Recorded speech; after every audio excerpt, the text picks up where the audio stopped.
to my channel at talaga ngayon, talagang sisimulan ko na. Talaga ko na talaga itong gustong umpisahan eh.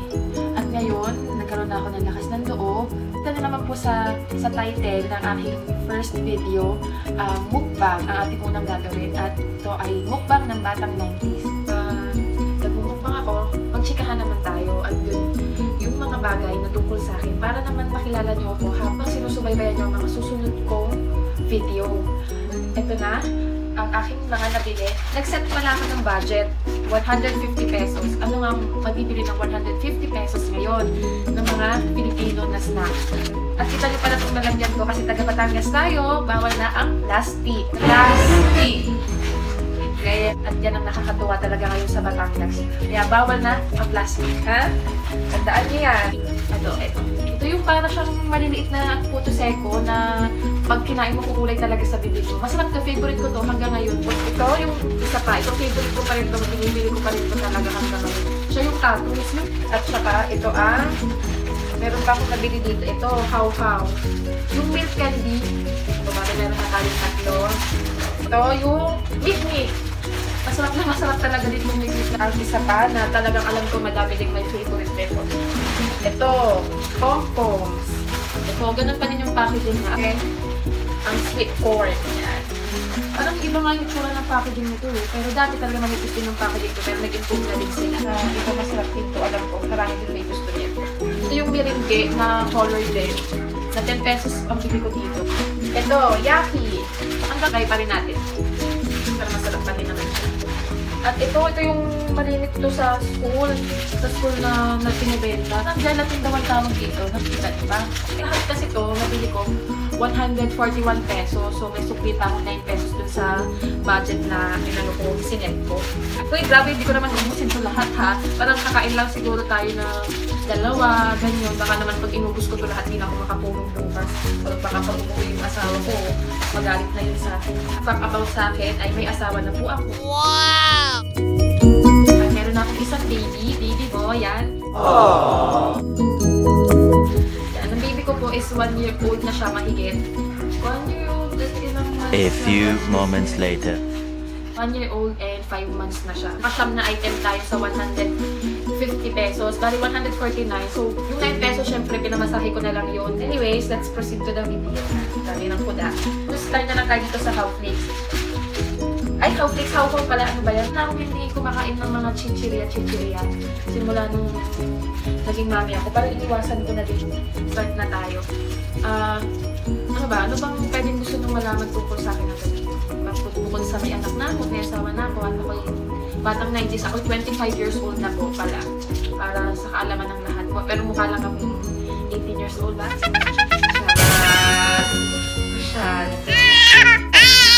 Ito siya. Ganun pa din naman yung size niya sa pagkakatanda ko. Color white pa rin siya. Tingnan natin. Matigas pa din siya. Ang malunod naman siya. Huwag niya naman akong iba-wash. Kasi natuwa lang talaga akong mag-start ng video sa YouTube. Hindi ko din nga in-expect na papasok sa isipan ko na gagawin ko to dahil ko naman yung college naman kasi ako, hindi naman ako famous. At saka nga pala, sa graduate nga pala ako ng Lyceum of Batangas. Nagkuha ko ng Tourism Management o takaray, pero hindi naging FA. Naging namin. Pero sa totoo, hindi agad ako nag-tourism pala. Nag-accountancy muna ako o kala nyo, tali-talinuhan, hindi kinaya na siya. Diba yung Child Academy naman ako nag-high school, private school siya dito sa Batangas. Ako nag-graduate din, ang gulo ng video ko. Basta maintindihan nyo na din dyan. Diyan namin ako graduate na naliit lang yung school namin, parang isang dalawang magkaharap na building lang yun. Tapos yun, doon medyo kinakilala, sayaw-sayaw kasi maliit lang. So pag magpa-perform sa school, naging player din naman ng badminton, ng volleyball. Volleyball, para medyo tama-tama. Yun, graduate naman with honors. Elementary ako, public school. Doon ko natutunan itong mga chichirya na to sa public school. Nung elementary ako, dahil buong elementary days ko, nag-public school ako. Naususok ko sa mga public school yung mga ganito, yung mga ganito. Ang daming section, tapos may star section. Bawat or grade 1, may star section para pinaka-high section na panlaban ng school sa mga competition. Para mga matatalino sila dun sa section na yun, di ba? Siyempre, alam niyo naman, si Nanay Celine. Siyempre, hindi ako pasali doon sa mga section na yun. Hindi ako kasi talaga masipag mag-aral. Kasi, hindi din naman kasi kami pinupush ng dati sa amin, kasi yung mga kapatid nila, kami magkakapatid. Anim nga pala kami magkakapatid. Patatlo ko, panganay na babae. 3 babae, 3 lalaki. May 2 akong kuya. Tapos kami ng mga kuya ko, doon kami graduate kami sa public school. Hanggang sa akin, ng elementary. Nung doon kami, hindi naman kami masyadong pinupush ng mama pa ko. Mama ko nga pala, teacher siya. Sa kanila, pag kaya mo mag-aral, mag-aral ka. Pag hindi mo kaya, okay lang, basta magbabagsak, tsaka mag-uulit. Huwag naman ang paabutin sa ganun. Hindi naman pinapupit mo. Pinapayaan pa yung pagkaaral. Grabe naman. Huwag tayong ganun mga bagets na magiging viewers ko ha. Yung kung kaya nyo naman maging honor, push lang, push lang. Hindi naman masama, di ba? I-try. Tapos ko nga pala, dala natin ito baka naman kami. Sunod ko itong tapos na to ah. Para mabawi naman yung hila. May audience nga pala ako dito sa kwarto. Kapatid kong bunso. Aspiring maging vlogger din siya. Pag may vlog na siya, follow din, subscribe. Ba't ko? Wala vlog. Tapos, dahil kay Cha, nakapag-US kami na ulit. Madal mga magsi 6 months. 6 months, magsi 6 months din naman ito. Kailan ba ako? Nag-graduate kami 2014. Because 2015 kami nakaalis. Bumalik din naman kami before mag-end ng 20. Ako, bumalik ako before mag-end ng 2015. Work ako doon. Nagdalawang trabaho ko doon para may masave ka. Kasi parang, din, yung nagtatrabaho ka, tapos sobrang laki din ng expense kasi Amerika yung dollars din naman yung ginagastos doon. Pero kailangan magtipid ka, tapos magdalawang trabaho ka para may maipon ka talaga. Try ko naman to, sweetheart. Haba ngayon, so, tapos na ako mag-kwento about sa college ko. Nakapagtaga ako ng US. Actually, hindi naman first na trabaho ko yung US eh. Pag-graduate ko, nakapag-work ako sa isang Korean school. Damas din ako nagtrabaho doon. Grabe, madami din ako natutunan sa mga nakasama ko doon. Habang nag-work ako doon na din nag-start ng process nung nung pagpunta ko ng US. Habang nandun pa ako nagpa-process na, kasi tagal din ng processing nun dahil sa email lang kayo nagpapasahan ng mga applications, ganyan. Tapos, nung natapos na ako doon, nag-work na ako ngayon sa Avon. Yeah, naging Avon lady na ako. Dahil yung Avon, super tagal na business na yun ng lola ko, hindi pa ako buhay, nag-Avon na siya. Parang di ba, parang promising din talaga yung Avon kasi ang tagal-tagal na hanggang ngayon, mabenta pa rin yung mga products nila. Di ba, pag ang business naman talaga hindi good yung mga ino-offer nila na product, hindi naman siya tatagal ng ganun, di ba? Yung ang secretary ng lola, hindi pa ako buhay na, secretary na siya ng lola ko hanggang ngayon. Pahanap kayo ng papagkatiwalaan at magbibigay ng price at sa inyo. Tatagal ka magkasama. Hindi, oo talaga, tunay, walang halong joke. Tagal na siya sa lola ko. Sa mga susunod kong videos, i-share ko sa inyo yung mga Avon product na dating-dati ko pa talaga ginagamit na hanggang ngayon. Ginagamit ko pa rin. Nag-start talaga ako nung bago ko pumunta ng US. Doon, hanggang naalis na yung papers ko. Tapos punta akong US, nagtrabaho ako doon. Ano sabi nga ng mama ko sa akin, sobrang tapang ko daw kasi pang mula dito sa Pilipinas hanggang doon sa Amerika, nakapagbiyahe ako mag-isa. Sa South Carolina ako napa-assign doon. Nag-housekeeper ako doon. Nakala nyo, 30 plus na kwarto yung nilinisin mo sa araw-araw ba? At nakakatuwa kasi may mga nakilala ko. Daming nagmahal sa talaga. Naramdaman ko yung pagmamahal at pag-care nila sa yung mga naging kasama ko sa bahay, syempre sa apartment.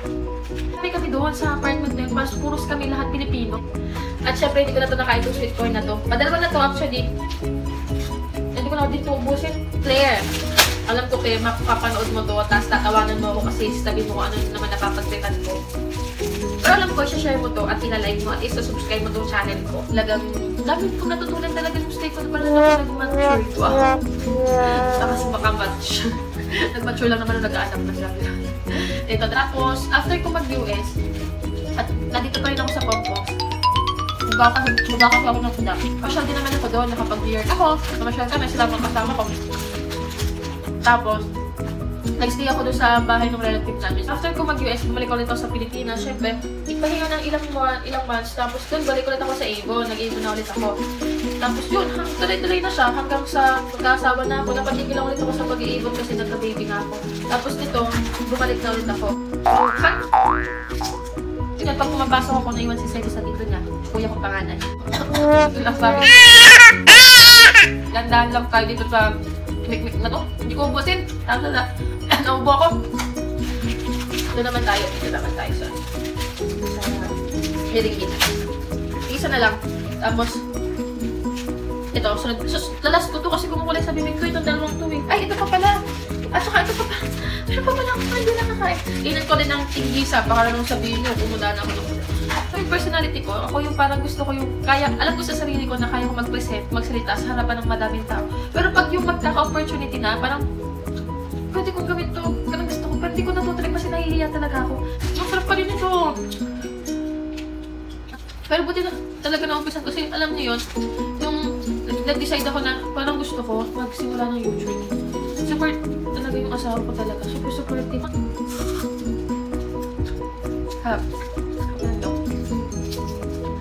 Pero talaga, ako kasi yung tao na, alam niyo yun yung pag pumasok yung idea sa akin, na gusto ko, tuloy-tuloy siya, na talagang, tuloy-tuloy yung pag-isip ko ng idea. Kagaya nito, itong pag-YouTube na to, talagang, alam ko yung parang, ganito gagawin ko, kasi itong channel ko talaga, promise, pipilitin ko, parang gusto ko siyang umikot sa lifestyle, sa beauty, yung mga product reviews, sa travel. Gusto ko doon umikot yung channel na to. Pero tingnan natin sa mga susunod na, syempre, hindi ko din naman baka control kasi baka pag may mga request kayong video, hanggang pwede kayong mag-comment ng mga request yung video. Para pag kaya kong gawin, try ko talaga gawan at saka try ko isipan ng magandang ideas. At hindi ko ito mabuksan. Ito talaga gustong-gusto ko kasi tagal na talaga hindi nakakasipin. At saka nga palabot pala pa sa akin. Bukod sa nag-i-ibon ako, nagsa-sideline din ako. Kaya kayo kung gusto nyo nang mag-avail ng health card, pwede din akong lapitan sa ganyan. Meron akong pwede i-offer sa inyo na health card na affordable lang naman din siya. Tapos, sure pa talaga na magagamit nyo. At yun ay ang CareHealth. Kaya kung interesado kayo, pwede nyo akong kontakin sa Facebook. At saka pag interesado kayo sa Avon, pwede ko kayong matulungan kung gusto nyo mag-Avon. Avon, parang kailangan mo lang maliit na, actually, sobrang liit na nga ng kailangan parang ilabas na pera para maging member ka. Tapos, diba, parang small capital na lang na kailangan mo sa Avon. Tapos, sipag at syaga lang, kikita ka. Kasi, diba, umabot mo naman ng lolo ko ng ilang years kung hindi naman siya kumikita, diba? Yun, kung gusto nyo po, pwede ko kayong tulungan. Basta ilalagay ko yung mga email ko, yung Facebook ko, yung Instagram ko sa description box para makontak nyo ako. Tsaka dun sa CareHealth, baka interesado din kayo. Naging mukbang to, naging talk show na to. Parang umimik na ako ng umimik. Ano na lang naman ito na lang. Tikman lang natin. Lalas ko. Kasi lang. Sana naman natuwa kayo sa video. Parang, sana hindi fail itong unang entry ko sa YouTube. Yung unang video na, na mapapost ko. Sana madaming manood. Mag-like kayo mag-subscribe kayo. Promise, mag-i-improve pa naman itong channel na to. First video pa lang naman to. Sana naman huwag masyadong mataas expectation. Uy! Tumigas na yung mata. Parang matigas na masyado yung bubblegum na.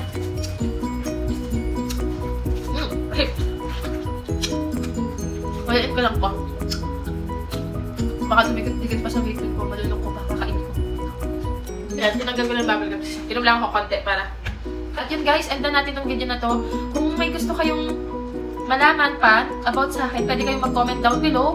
Tsaka yung gaming page ng husband ko, may sinimulan din kasi siya na gaming page sa Facebook. Sana masupport nyo din siya. Like nyo yung page, pop ko na lang dito sa screen kung anong pangalan ng page. Tapos, lagay ko din sa description box para ma-search nyo siya sa Facebook. At yun guys, yun lang yung about sa video natin today. Nagustuhan nyo, give this video a thumbs up kung nagustuhan nyo itong video na to. Sana wala nang mag-dislike. Thumbs up na lang kahit di nagustuhan, diba? Para bongga. Tapos, subscribe din kayo dito sa channel ko. Sana hindi ko na-disappoint yung mga viewers na first time manonood sa akin. Sana sa next video, manood pa rin kayo. Yung mga friends ko dyan, tulungan nyo kung maka 1,000 subscribers. Sana naman, within 1 month, diba? Para bongga. Lagi natin tatandaan, good vibes lang. Bawal ang nega para happy lang ang life. Thank you for watching. Bye-bye.